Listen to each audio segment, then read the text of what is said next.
Okay, so now our journey continues. I think that the video problem with the mirroring is sorted out now. And the last topic that I'm going to be discussing today is time signatures. Okay, so like you guys know, we have two main groups of time signatures. We have simple time signatures and then we have compound time signatures. So let's start with the simple time signatures. A simple time signature is any time signature that's got either a 2, a 3, a 4, a 5 or a 7 at the top. And what this time signature means is that it indicates the number of beats per bar. So like in with fractions, we have a numerator and a denominator. So numerator, denominator, indicating the number of beats and then indicating the note value, sorry, I was just distracted by someone walking past now. The bottom number indicates the value of a beat. Okay, so that is how your simple time signatures. And just one thing that I want to remind you of, remember, it is not a fraction, okay? There's not a number, there's not a line between the two numbers. Okay, so remember, you don't draw a line, even though there's a similarity in terms of what it means, like I just explained. Okay, and then if we look at compound time signatures, with compound time signatures, you're always going to have either a 6, a 9, or a 12 at the top. Okay, so that is the easy way to determine is it simple or compound time. Okay, so then the next question is, why do we have simple? Why do we call it simple? Why do we call it compound time? So when we look at simple time, the value of a beat is, so to speak, simple. Okay, I'll explain what I mean by that just now. But if we look at compound time, the value of a beat is always going to be a dotted note value. Okay, so it's compound. I know the term doesn't really explain it that well, but that is what it is. Okay, so in simple time, a beat value is simple. In other words, it's just a normal note. It's either crotchet, it's a minim, it's a quaver, whereas in compound time, it's going to be a dotted crotchet, a dotted quaver, a dotted minim, or whatever. Okay, so I just listed a couple of simple time signatures there for you. And then, of course, you also have the ABRSM, which we use, so this one over here, which we use to indicate either 4/2 or 2/2. And obviously, if you look at the number of beats per bar, you would be able to determine which one of the two it is. And then the next thing that I'm going to just quickly look at is compound time and the way in which we determine the number of beats per bar. So simple time is simple, okay? If it says 2 crotchet beats, 2/4, it means it's 2 crotchet beats per bar. However, in compound time, it's not so simple.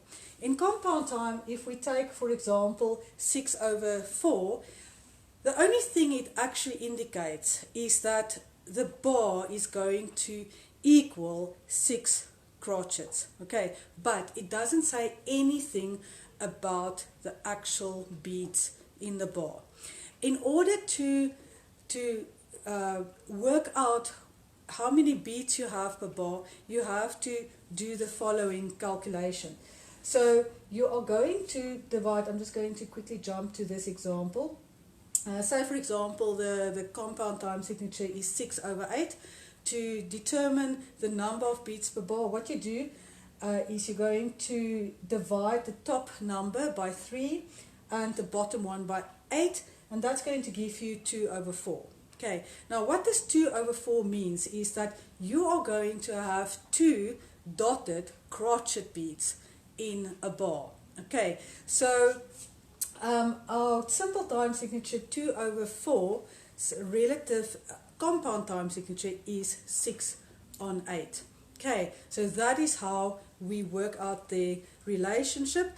And then you might have heard about duality of time signature, and you often get this in our traditional African music. Okay, so in the final exam, the question might be something like convert the following time signature from compound to simple time, or vice versa, or they might say demonstrate duality of time.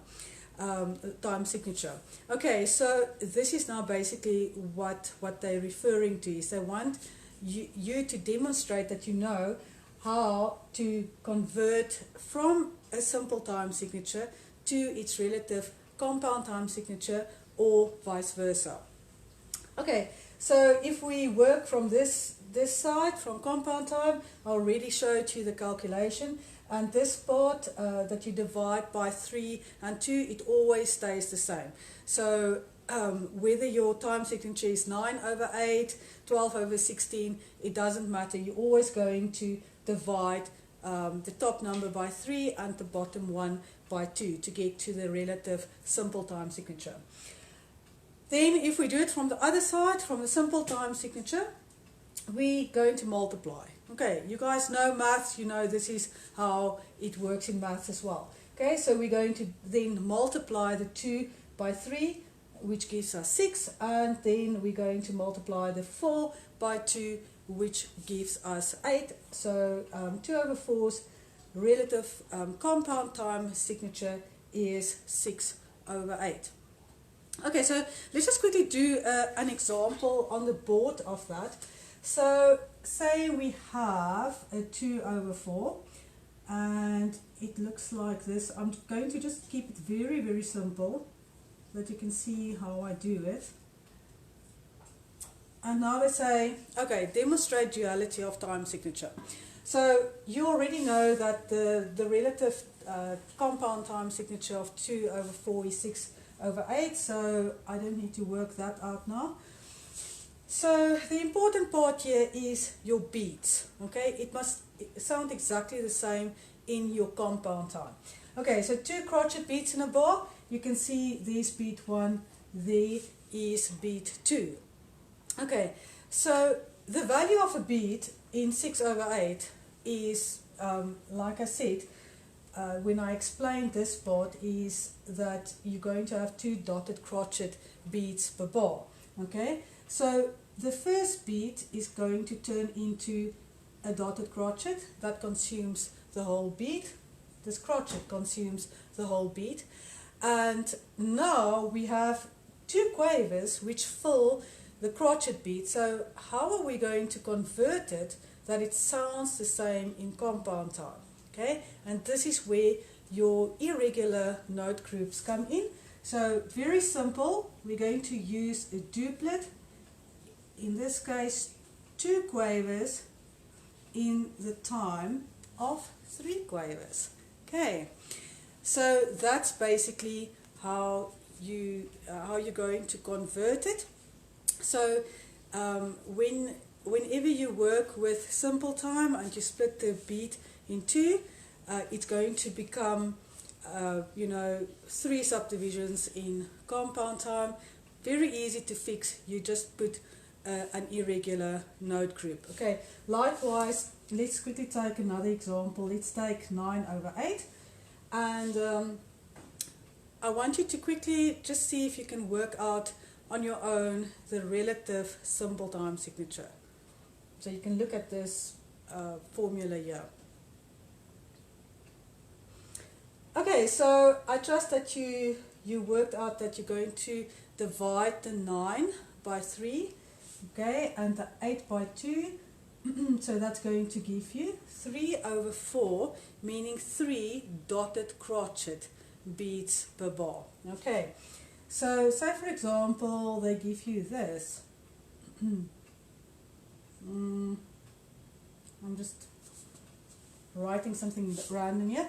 So that's your first beat, and then say you've got a dotted crochet beat, dotted crochet rest, and then the last beat looks like this. Okay, so remember we work with beats. We have 3 dotted crochet beats in a bar. So there's my first beat, there's my second one, and there's my third one. So when I convert it into simple time,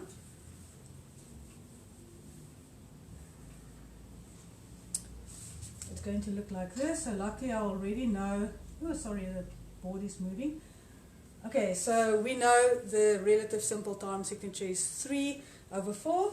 So how are we going to fit those 3 notes into the beat? By means of a triplet. Okay, so you're either going to add an irregular note group, or you're going to take it away. As easy as that when you convert.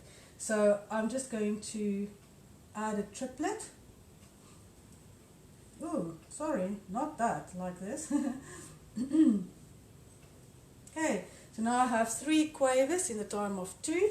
So that takes up my first beat. Then this takes up my whole beat. Okay, so it now becomes a crochet rest, and then here, because we have a duplet, we're just going to take the duplet away, and then we have exactly the same effect in simple time. Okay, so I hope this revision helped you. It was like very quick, and please comment, please ask me questions on Friday, tomorrow, should you have any questions about it. Okay, and this is my final video clip for today. I'll see you guys tomorrow morning again.